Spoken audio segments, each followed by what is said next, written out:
শুক্রবার জিঞ্জিরা কদমতলী এলাকায় BNP chairperson Begum Khaleda জিয়ার রোগ মুক্তি কামনায় বাংলাদেশ জাতীয়তাবাদী কেন্দ্রীয় যুব সংসদের সিনিয়র সহসভাপতি রেজাউল কবির পল এর আয়োজনে ইফতার মাহফিলের আলোচনা পর্বে গুরুত্বপূর্ণ বক্তব্য রাখেন বাংলাদেশ জাতীয়তাবাদী কেন্দ্রীয় যুব সংসদ এর সিনিয়র সহসভাপতি রেজাউল কবির পল।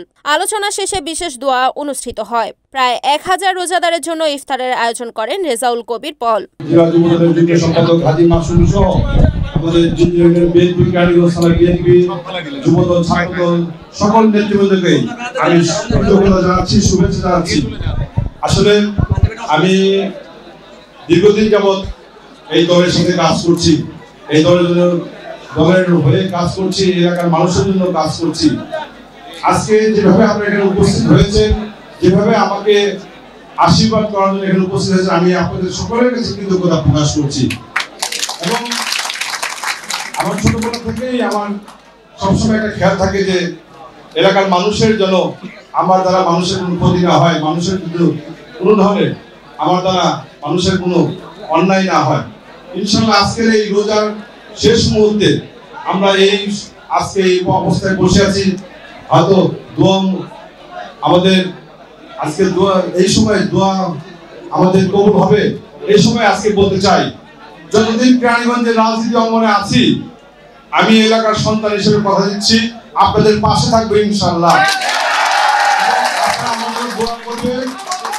বিশেষ করে আমাদের নেত্রী, যে নেত্রী বাংলাদেশের মানুষের জন্য নিজের জীবন উৎসর্গ করেছেন, সেই নেত্রী দেশনেত্রী বেগম খালেদা জিয়া, আমরা আশা করছি যে কিছুদিনের মধ্যে বাংলাদেশে আসবেন, তিনি বাংলাদেশের মানুষের পাশে দাঁড়াবেন এবং আমাদের আগামী দিনের নেতৃত্ব, বাংলাদেশের যে নেতৃত্ব নেবেন, যিনি এই জুলাই আগস্টের বিপ্লবের মূল যে চালিকা শক্তি ছিলেন, বাংলাদেশের আজকে একটি দৃষ্টান্ত স্থাপন করেছেন, দেশের বাইরে থেকে সারা বাংলাদেশের মানুষকে জাগ্রত করে এই স্বৈরাচারী ফ্যাসিস্ট সরকারের পতন ঘটেছেন, সেই তারুণ্যের প্রতি জনাব তারেক রহমান বাংলাদেশে আসবেন ইনশাআল্লাহ।